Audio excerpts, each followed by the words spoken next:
Good.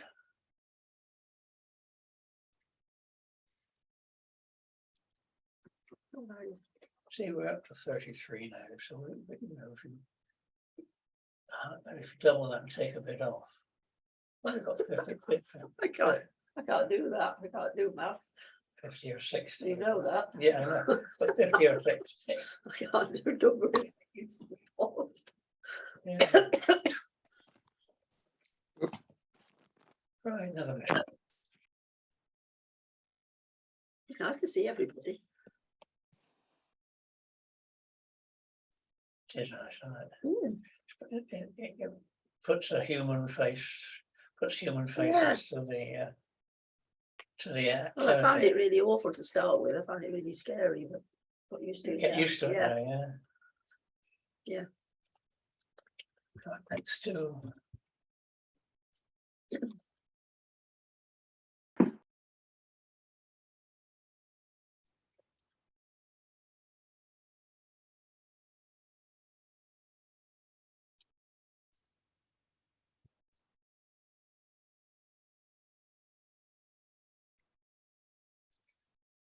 Right, everybody, good morning. Morning. It's nice to see everybody. Bright-eyed and bushy-tailed. Yeah. When you sat at your computer typing up notes or dictating or discussing the finer points of illustrations with Judy, you forget, it's easy to forget that there's people like Lynn and Dennis and Jim hovering in the background waiting to have a look at the notes. And before Judy says it, I'll say it. We've got at least 3 or 4 newcomers that have joined us for this new series. And I hope you found the notes as interesting to see as I did when I started to work on them. It's reminded me of how many times I've seen the old set. I think I've been round the circuit 3-4 times. So it's nice to be off in a slightly different direction. So welcome back. Welcome, Judy. We have this week and next week, and then we're into an interregnum. I've offered to film from Judy's sickbed. So we'll see how we get on. Anyway, Judy, over to you. Thank you, my dear. Thank you very much, Martin. Welcome back, everybody, and welcome to the newcomers. It's great to be back, and it's lovely to see you. And I hope you've stayed well during the summer break. And we are doing history in a slightly different way, but it is actually an old-fashioned way. So you might be thinking when it gets going, like they used to say about films, this is where the continuing films that we used to go and see, this is where we came in. But the way of teaching history keeps changing, as I expect you to realise. We were probably brought up with the idea of just looking at famous people, kings and queens and outstanding characters and teaching and learning in that way, learning history in that way. But then it went out of fashion, and it's still really rather out of fashion.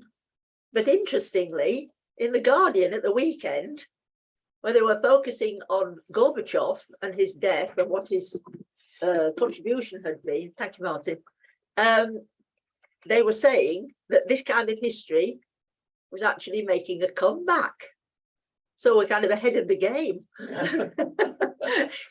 What goes around comes around. So looking at the end of Roman rule in Britain and the coming of what the Romans called the barbarians. And if you did traditional history at school, you'll remember this, I'm sure. It will kind of come back to you. The traditional account of the fall of the Roman Empire is that it happened on a particular date, 410 AD, And you start feeling a bit suspicious at that point, thinking, well, things don't just kind of happen. A lot leads up to things happening. Factors, they're called. Causation. What caused something to happen? It isn't usually one event. Or historically, it's not usually one event. And we probably learned about the different tribes, Anglo-Saxons and Jutes, and also told that Roman Britain was attacked in various different directions from the different tribes, and that the tribes that were here, the Celtic tribes, the Romano-British people, caved in pretty quickly. They didn't put up much of a resistance. So one minute it was Roman, and the next minute it was Anglo-Saxon, and nothing really in between. I don't remember learning in very much detail. It was either the Roman Empire or it was ruled by barbarian tribes who were very primitive, very savage, very awful. And then we seem to skip over Anglo-Saxon England, concentrating just on King Alfred, possibly Offa of Offa's Dyke, although I can't remember doing anything about Offa at school.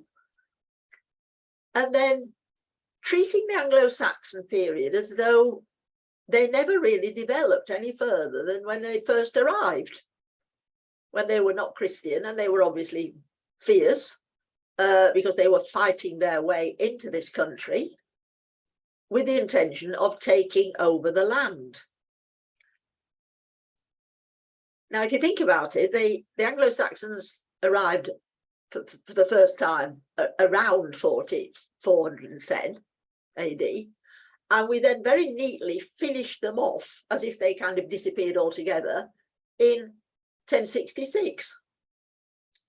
That is a long time. It is hundreds and hundreds of years. So how can we kind of lump them all together and imply that they didn't really make much, they didn't develop very much in all that time, which of course is nonsense. Of course, things changed, and they were no longer fierce warriors. They were farmers. They're very, very, until recent days, the Saxons have been sold short by historians. But now, thank goodness, because of various archaeological discoveries, they are now being given the credit they deserve. In 1066, when William the Conqueror arrived, he wasn't taking over a primitive country, not at all. We were one of the most advanced countries in Europe. So the traditional account is very misleading. And it was even taught like this at university. I can remember, we skated over the Anglo-Saxons. It was like, let's hurry up and get to the civilized people. Let's get to the Normans, because they actually did really effective things. They built cathedrals and castles made of stone. And the poor Anglo-Saxons were still building in wood, poor things, and fighting each other and primitive, still barbarians, basically. So wrong, so misleading and inaccurate. One big mistake, and then of course the fact that the period following the fall of the Roman Empire was designated as the Dark Ages. Well, as soon as you hear that, you don't have very high hopes of the people that lived in the Dark Ages. You think clearly they were rubbish at everything. They really had they've got a very, very low profile, not low profile, they've got a very poor reputation, a bad reputation. Bad press. Yeah, like bad press. Yeah, Martin, just a bad press indeed, and therefore not really worth knowing much about. So it's a vicious circle, really. If you don't think they're worth very much, there's no point in studying them or learning about them. So I think that was certainly the way I was taught. And the textbooks reflected this, even the school textbooks when I was teaching history. All that time later, there's still the idea that the Anglo-Saxons weren't up to much, really. and that real history starts in 1066. So, first of all, we need to think about who were these incoming barbarians. The word barbarian means beard wearer. We get the word barber from it, from the Latin barber, a beard. So the Romans sort of christened them, if you like. Well, they didn't christen them because they weren't Christians, but they called them barbarians because they believed that they all had beards, all the men had beards, which wasn't quite true anyway. And it's become a term of abuse. A barbarian is a primitive person with very poor, sort of bad principles, and it's a term of abuse. It's called somebody a barbarian. It means simple-minded in a way. That's all they do is sort of reproduce and fight each other and make things in wood because they're stupid. There's sort of implication that they're stupid. So, was that true? We know now that that was not true at all. That they were not destructive thugs. That yes, many of them could neither read nor write, and of course the Romans had a bureaucracy, and they highly developed bureaucracy, civil service we'd call it. So yes, in one way you could say that the people that came here were primitive, unable to build in stone. That was true when they first arrived.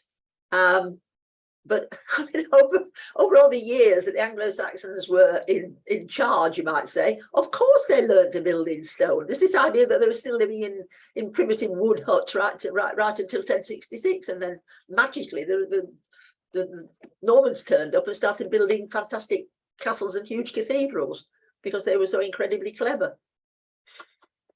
Not the case at all. There are plenty of Saxon cathedrals.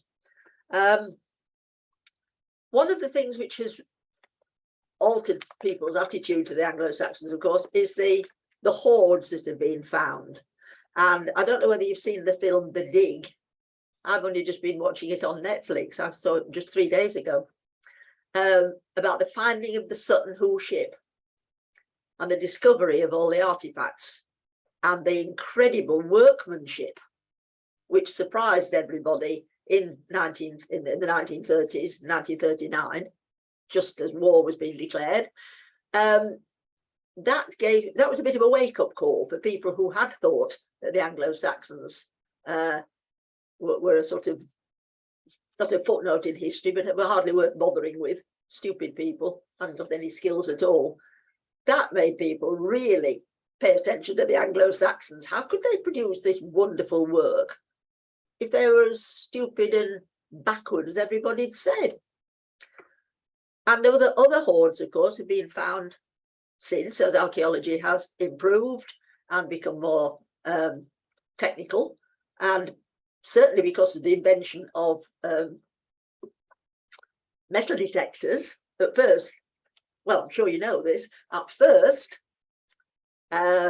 people with metal detectors were scorned and disliked intensely by professional archaeologists.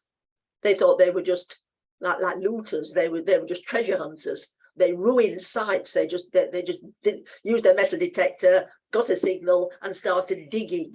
And that was awful because archaeologists, as you know, work very slowly and carefully, sort of scraping off different layers and recording what they're finding in each layer. So metal detectorists were seen as the enemies of professional archaeologists. Well, that's changed because without metal detectors, many of the hoards would never have been discovered. So people are very much more sympathetic, archaeologists very much more sympathetic to metal detectorists now, because they are responsible for discovering many hoards, maybe just of coins. Anglo-Saxon graves have been discovered, whole graveyards have been discovered by people with a metal detector. So that's changed people's opinion of, and Martin's found these fantastic, got these fantastic pictures of the Sutton Hoo hoard, the great famous ship burial, where amazingly the ship had remained, the outline of the ship, in the soil. The ship itself had disappeared, but left this amazing impression with the rivets and everything in situ. Absolutely amazing. So what were the events in the 4th and 5th centuries? How did the Roman Empire in this country fall? What happened? Was it kind of overnight? The Romans kind of left. The legions went back to the homeland, which was true.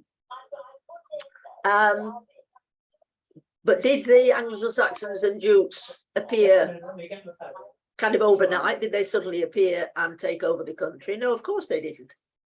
This was a very long period of confusion and fighting to maintain this country as a Roman province. And that's what the historians didn't used to mention at all, that the Romano-British went on regarding themselves as part of Rome, part of the Roman Empire. They wanted to be a Roman province. And they didn't collapse militarily, which we were probably told at school, that the barbarian tribes came in, swept across England, well, Britain as it was then, swept across Britain, and the people were so pathetic they just gave in. Or they might have fought for a bit and then given in, you know, like, and then, you know, like in the Second World War, you know, blitzkrieg. That wasn't the case at all. I'll keep an eye on Not at all. Your name there. You'll better pick it up later. The Roman Empire was collapsing long before 410. All right. The fall of the Roman Empire is a sort of study in itself. It happened gradually, and in a sort of piecemeal way. They were overstretched. The Roman Empire just got far too big, and it was then divided into 2. Then it was divided into 4. So there were 4 emperors, 2 emperors, and then 4 emperors. And because they were so successful, and because their civilization was so rich, of course there were people that lived beyond the empire trying to get in and enjoy some of the prosperity. People we now call, we would say, people wanted to emigrate, but they weren't doing it peacefully. They were doing it in a warlike way. They were trying to fight their way into the Roman Empire and take over some of the provinces and share in the wealth and the success and the trading opportunities and so forth. Where do we get our information from? This is one of the problems. This is one of the problems, that the information we have is limited and very prejudiced. Very prejudiced. The Romans give us one sort of description of what was happening. The end of civilization as we know it. But they were very short on details. But right back as far as 399 AD, well, not as far back, a few years before the actual collapse of the empire, somebody called General Stilicho was doing very well in driving back the barbarian tribes. Victory in Scotland, victory in Ireland.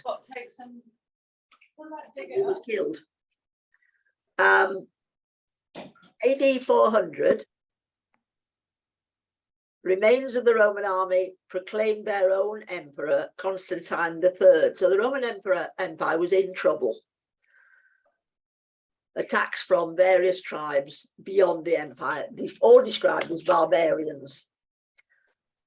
The ones that we had coming here came from Germany, but they weren't as primitive as described. They'd been trading with the Roman Empire for years. Although they were described as barbarians, they had been trading. So the Romans didn't think they were sort of disgusting, horrible people. They'd had alliances with them.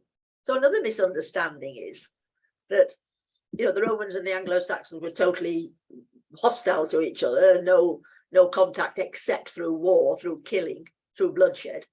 not the case at all. So the three sources, Gildas, Nennius, and Bede. I think we've all heard of Bede, the venerable Bede. He was writing later about the story of his own people. Gildas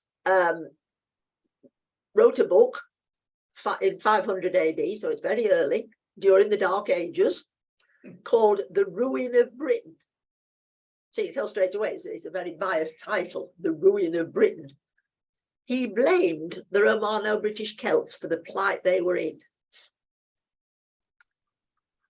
His attitude was they weren't sufficiently good Christians. And so the fall of their, the invasion of the barbarians was a punishment because they hadn't been good enough. He later founded churches and abbeys and monasteries, made a pilgrimage to Rome. He was a good guy, but his book is useful in one way, but in other ways it's not at all, because he was so prejudiced and we don't trust his history. We don't trust the facts. It was propaganda, really. It was like telling everybody, if you don't mend your ways, something even worse will happen, and even fiercer group of people will come and do absolutely horrible things to you and torture you and do terrible things. So he was using his book and what had happened as a warning that God was angry. But he's the one that mentions somebody called Ambrosius Aurelianus, and everybody has been thinking ever since, who is this character? And there are strong theories that he is King Arthur, that the Arthurian legends are not medieval.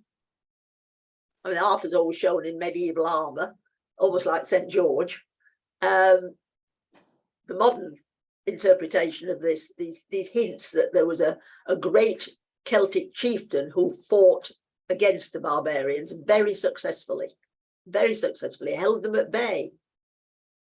He became King Arthur.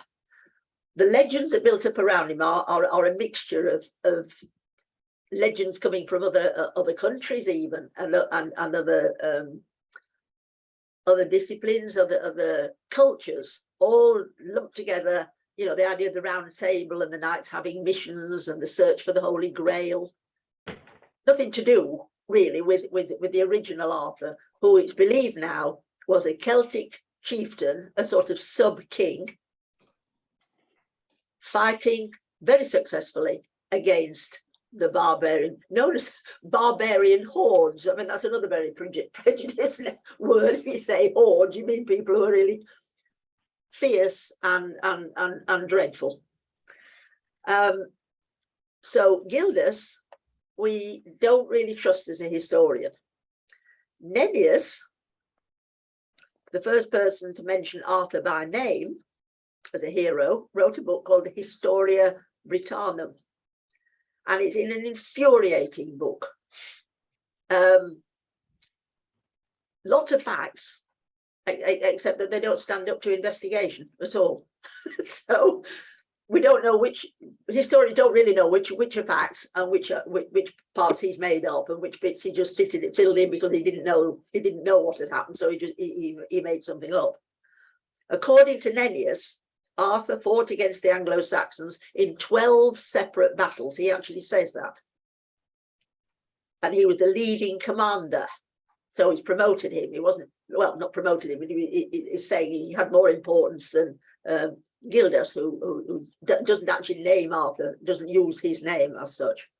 The last great battle, Mons Badorum, which historians have been searching for many, many years and never found. They've never found the site of this great battle.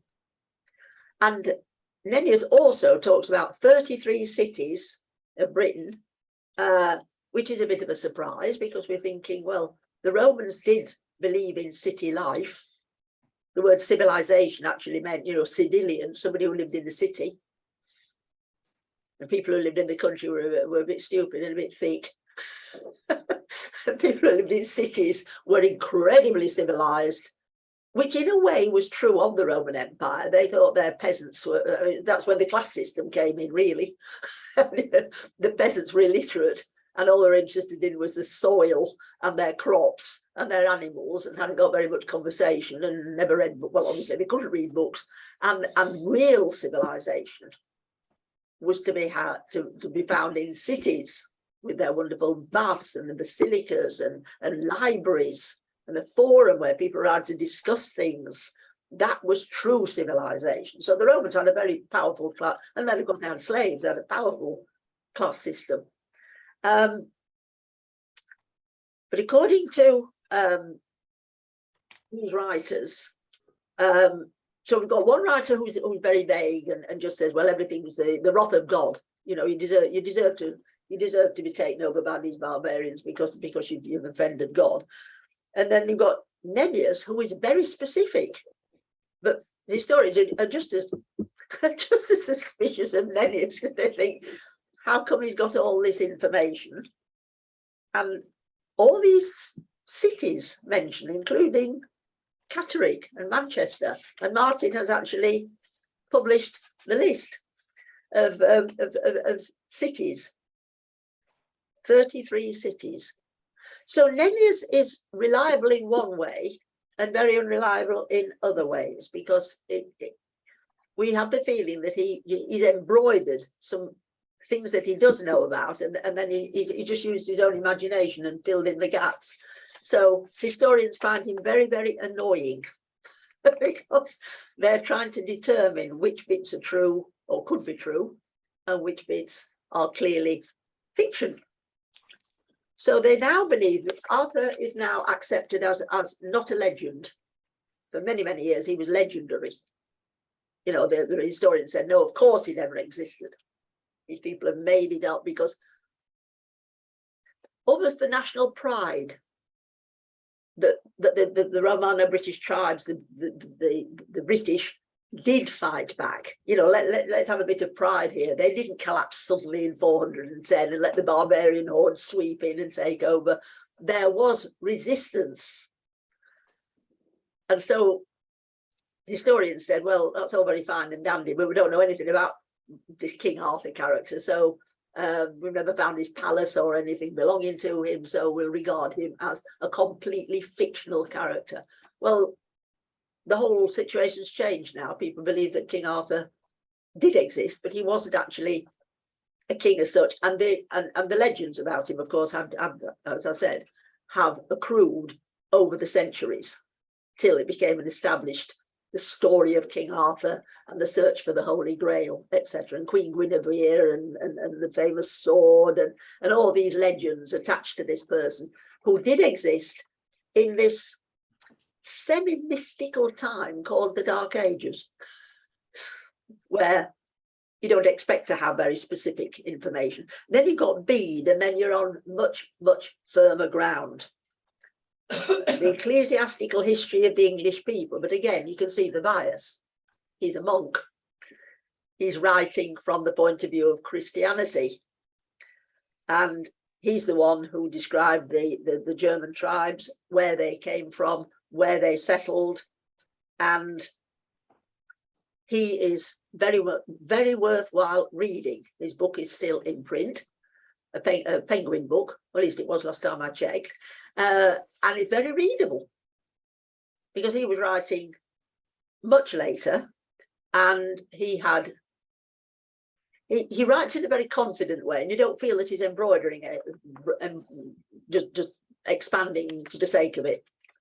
So what we're thinking about this period of our history is that we've very much underrated the Anglo-Saxons and Jutes.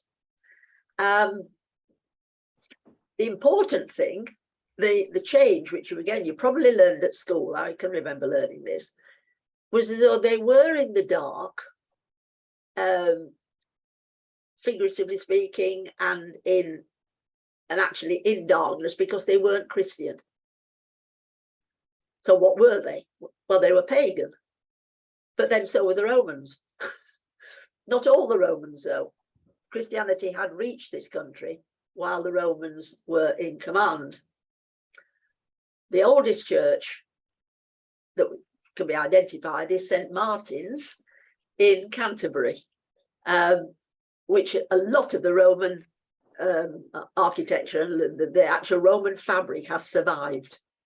It's a brilliant church. If you ever get a chance to go, if you go to Canterbury, try and go to St. Martin's, because you can actually see how much of it is Roman, because the brickwork changes, and then the top of it is different bricks, but a lot of it is Roman, which is amazing.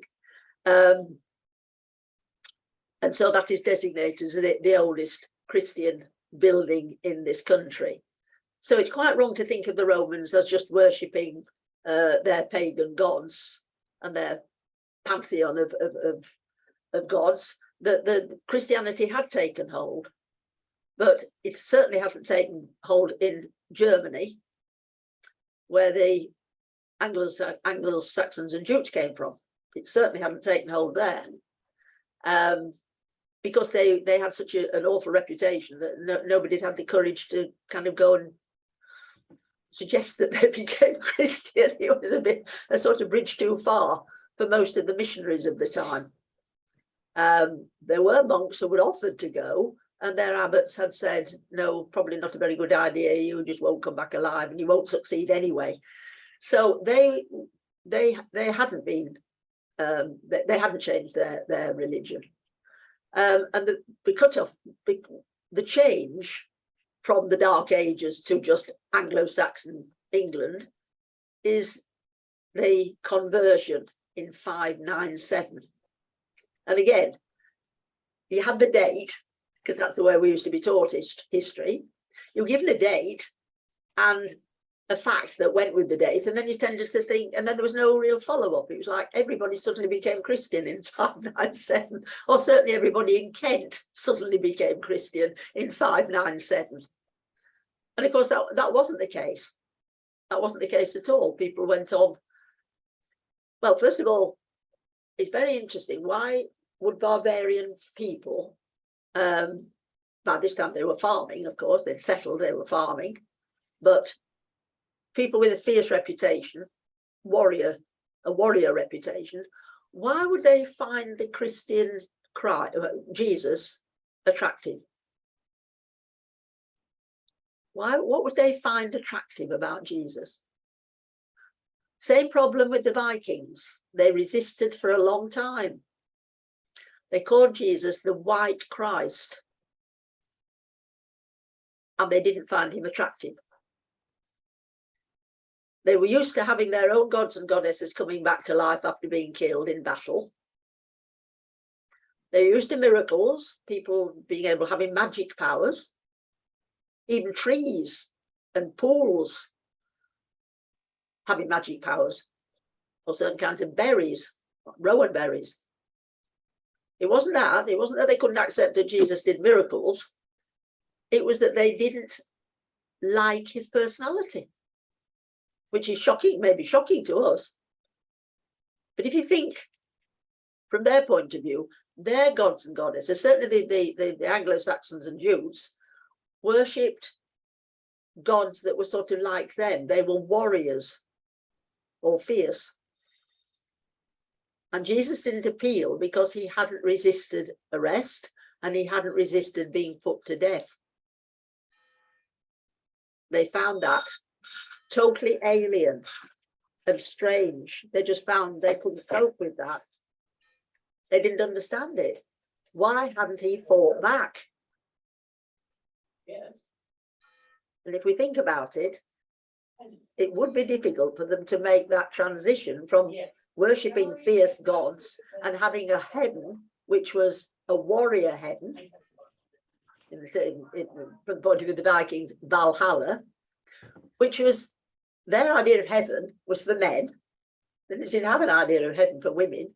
Women were in Valhalla, but they were serving the drinks and the food. They didn't seem to have their own heaven at all. It was a male picture of heaven, that they sat in a beautiful warm hall, wooden hall, And they feasted and feasted and feasted because the food never ran out.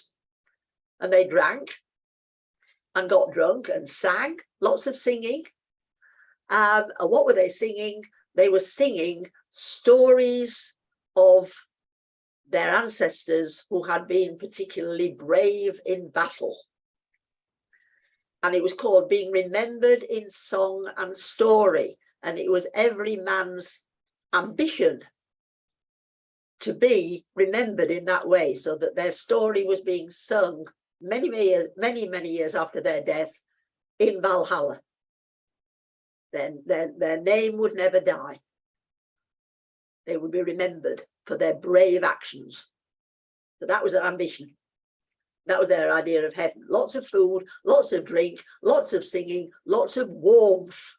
They particularly liked the idea that they were going to be in this lovely hall with a fire at either end or a fire in the middle. And they would be warm because they came from cold parts of Germany and Scandinavia. And the idea of being warm was so important, warm and comfortable and with their mates, all singing and probably bashing their tankards down on the table and just having a sort of boys' night out, really.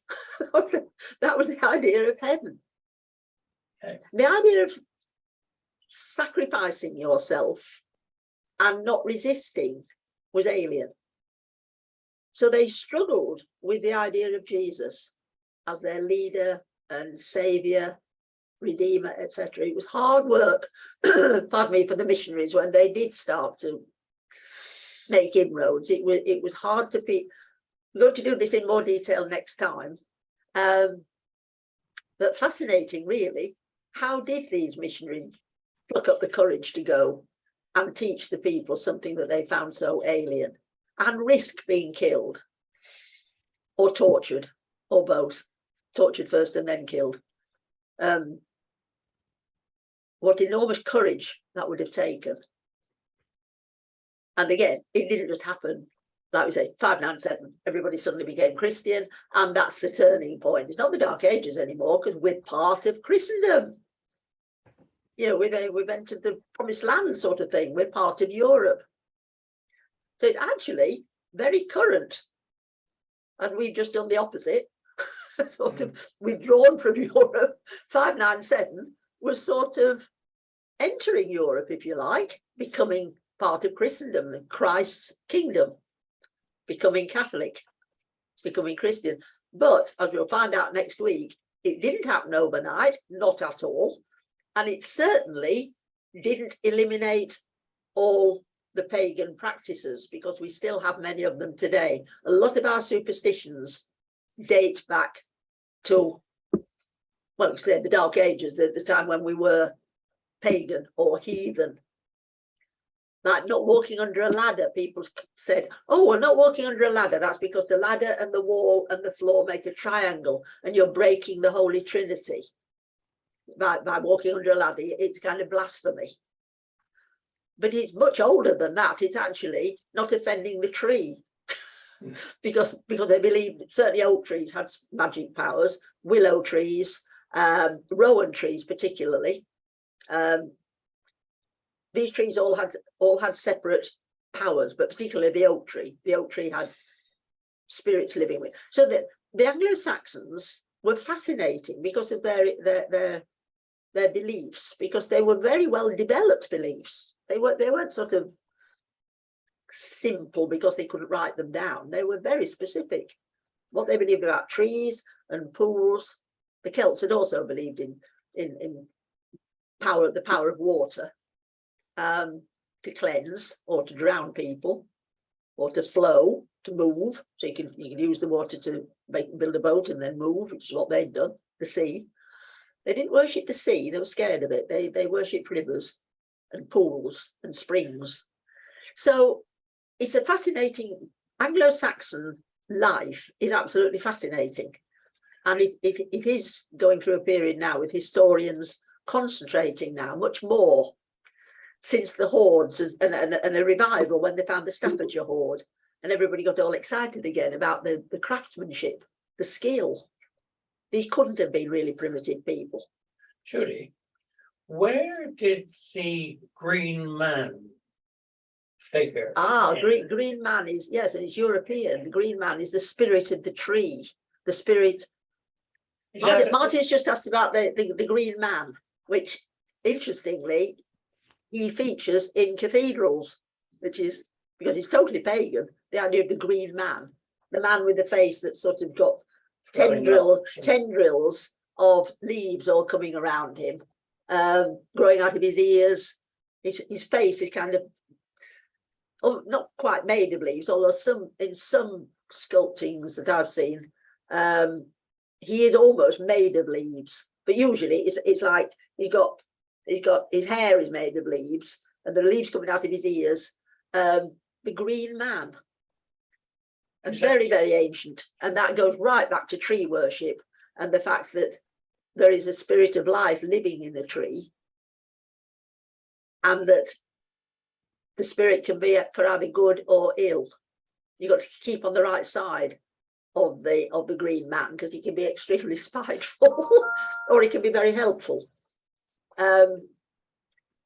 So therefore, either give him offerings or treat him with great respect, and if you chop a tree down, you have to kind of apologize to it or give it something to make it happy that it is going to be chopped down, or explain to it what it's going to be used for. Apparently that is what they did. They sort of explained, you're going to be made into a ship.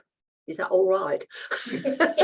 Before they chopped an oak down, we're going to use you for something specific, speaking as if it was a person. But the green man is a very, very ancient belief, and it's in European countries as well. The worship of nature, and obviously the sun, the moon, not the stars so much. They didn't really understand the stars. Well, we don't understand the stars. So the sun, moon, and then specific gods like Thor, and like the Romans, a god that or goddess that represented a certain activity. You know, there was kind of like a boss god, and then lots of different departments with sort of lesser gods in charge. So, you know, a goddess of fertility, a god of war, a god of weather, Thor, thunder, like last night. The Anglo-Saxons believed that thunder was Thor stamping around in a rage. They then started to worry, what's he in a rage about? Is it something we've done, or is it something we've not done? And they would increase their gifts or their prayers to Thor, because clearly he was angry, and he was throwing thunderbolts down, he was throwing lightning down, because some people would probably be struck by lightning, and that was Thor getting even more angry than just stamping about making noises which we think are, well, we know, thunder, clouds knocking together. Well, Anglo-Saxons didn't know about clouds knocking together. They just thought it was Thor stomping about in the sky and throwing lightning down as a warning. So nature gods, fertility goddesses, interestingly, because women have the babies, so they tended to think that fertility was a goddess, but mainly men, mostly male gods, but very specific. Wasn't it, very much like the Romans, who had gods for everything, but also a hierarchy of special gods, like the managing director and the top people, and then lower rank gods and goddesses, but very specific. And as we'll find out next week, a lot of the idea of black cats being lucky, and black cat crossing in front of you, throwing money into water, but that was actually Celtic. Iron and water combined, a double blessing. Why do we still have wishing wells where we throw money in? It's weird, isn't it? It's not Christian at all. So why do we do it? And it goes way back. It's thousands of years old. That goes back to the Celts, but then reinforced by the Anglo-Saxons. who also believed that water was very special. Water could turn nasty. It could be a benefit or a curse. It could drown you. They're very aware that people could drown in water, and they didn't seem to be able to swim. Even though we came across the sea, they didn't seem to be able to swim.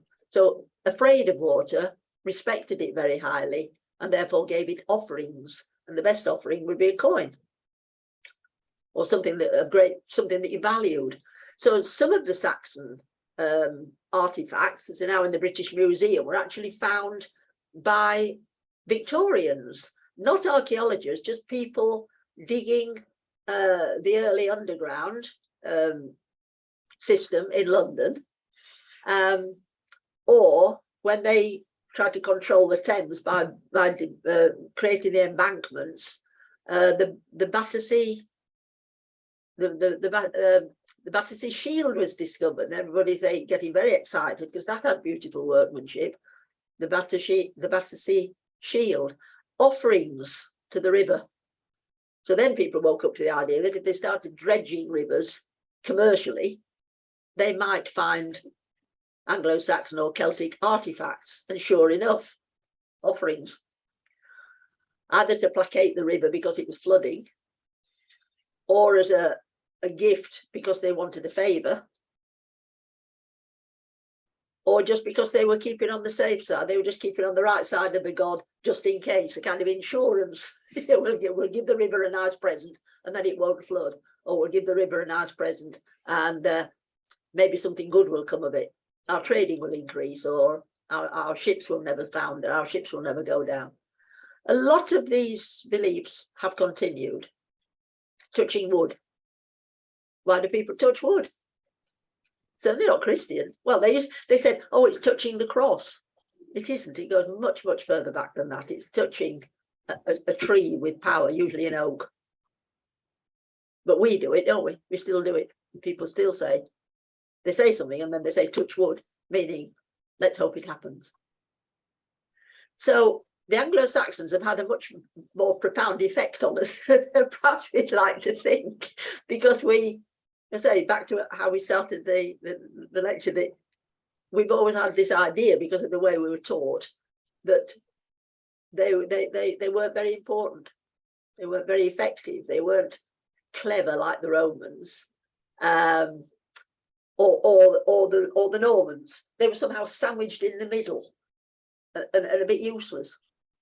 And we need to change that attitude totally and believe in well, first of all, that the Anglo-Saxons were far from useless, and also that there were personalities. So if you're wondering where the personalities are, you probably are thinking this is supposed to be about individuals.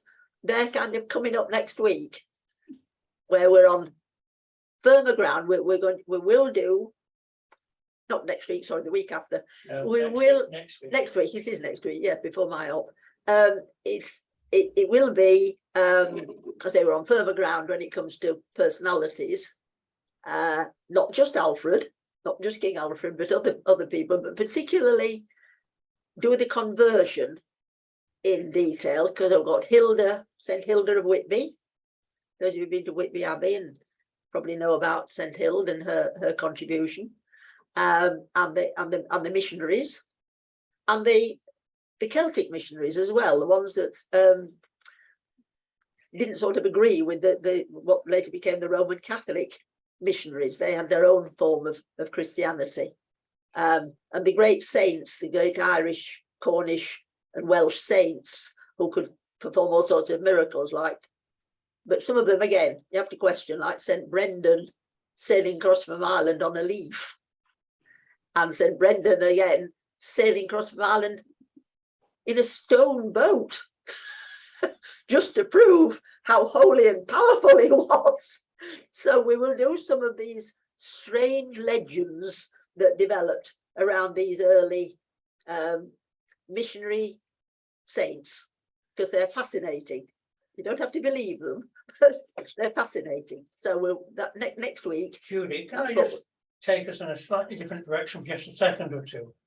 One of the things that struck me when I was looking for the illustrations and reading because I've learned so much since we've been doing this work this way, is that the human factor comes in, and people intermarried and created merged families of different backgrounds.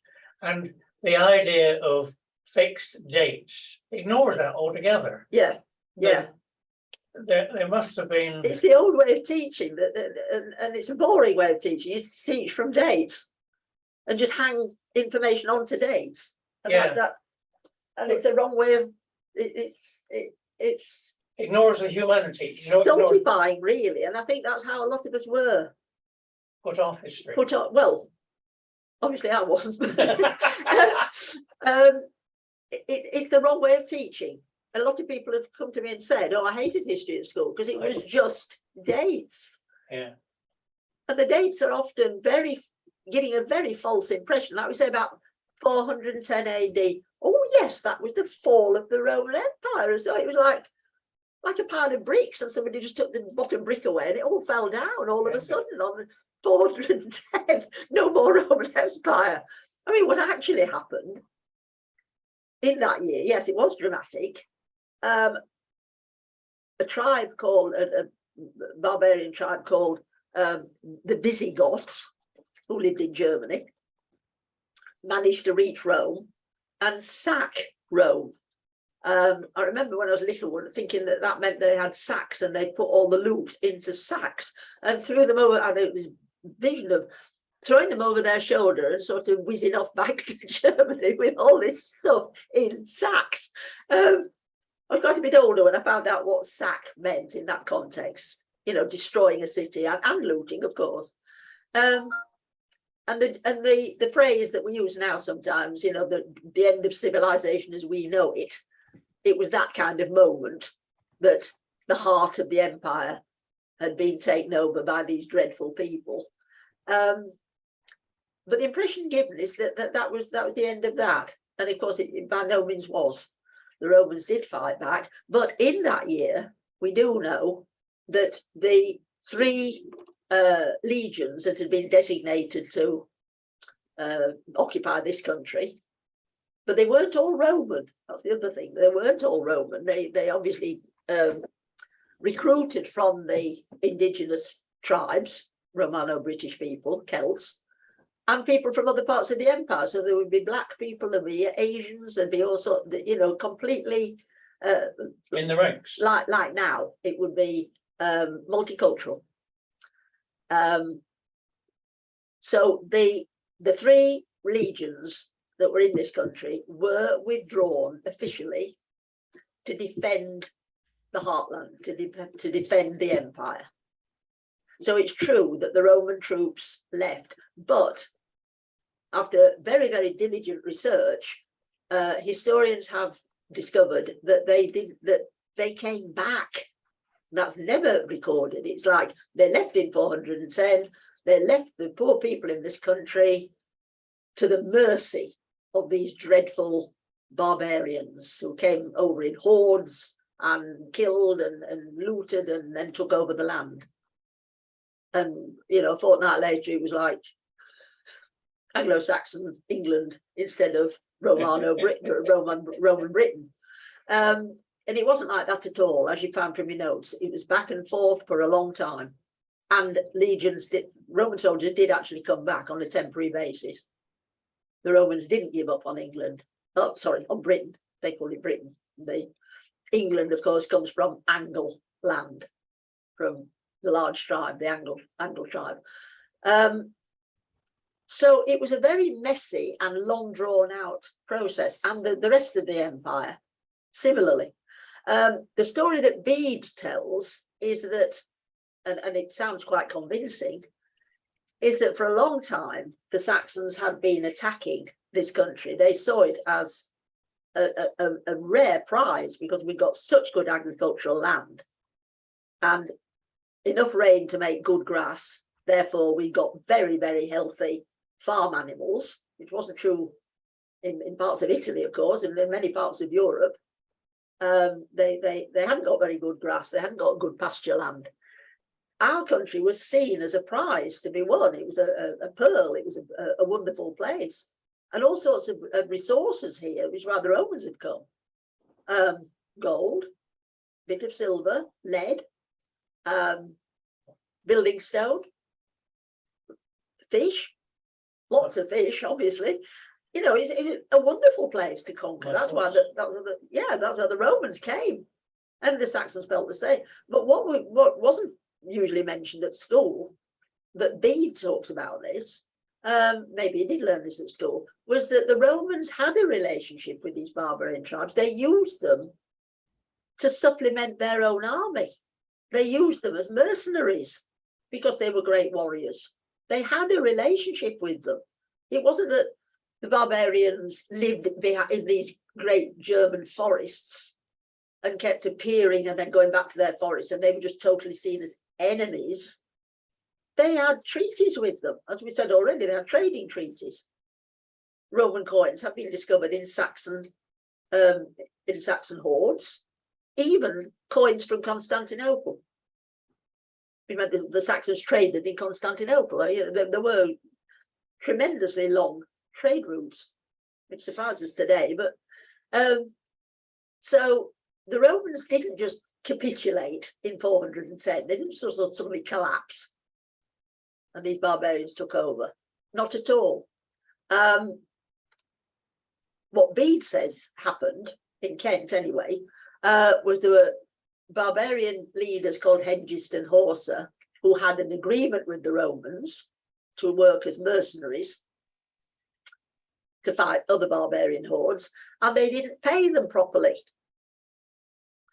And then so they turned against them and sort of joined. Hengist and Horsa took their men and joined the enemy and came back, fought their way into Kent and took over, and then gradually the whole country was taken over from the east, using the rivers, which of course was ideal for the kind of boats that the Angles and Saxons had used to travel across from Germany, North Germany.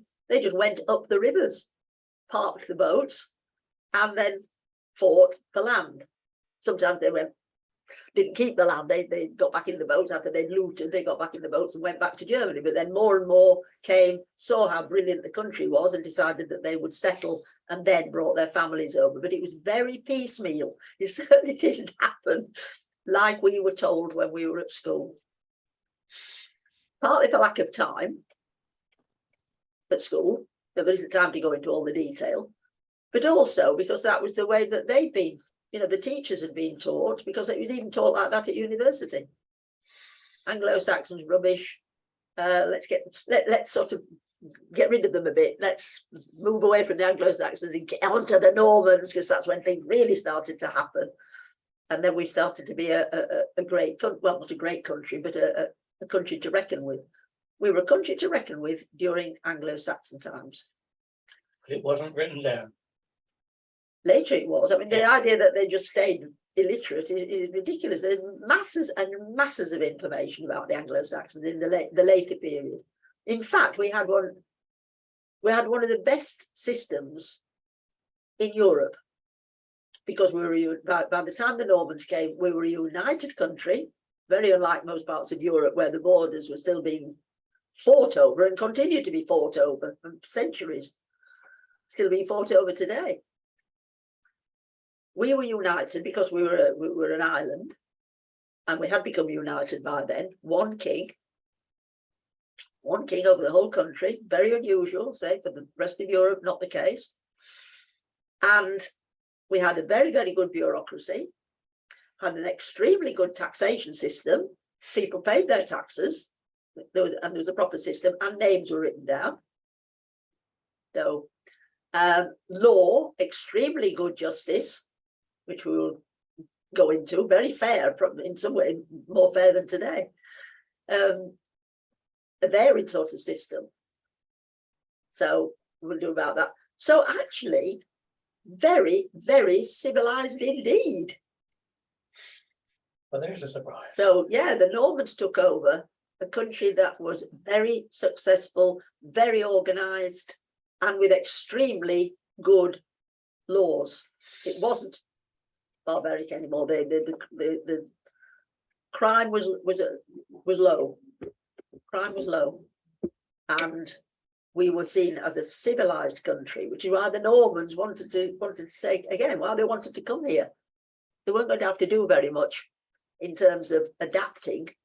I mean, they did, obviously, because they had a different system. But this country was not the way it's been taught at all. An extremely successful country and an example to other countries in Europe. So we can kind of walk tall. Well, some of us can. Some of us can. Well, no, I mean the idea that yeah, we do walk tall, but because of our later history, but we deserve to walk tall for the fact that we were a good and successful trading country, a prosperous country with extremely good laws before the Normans arrived. So we'll think about next week. It'll be more personalities and the conversion and the effect of that. Then we'll see where we go after I come back, hopefully, from Certainly. having a new hip. Thank you, Judy. Nice to be up and running again. Thank you for your support, gentlefolk.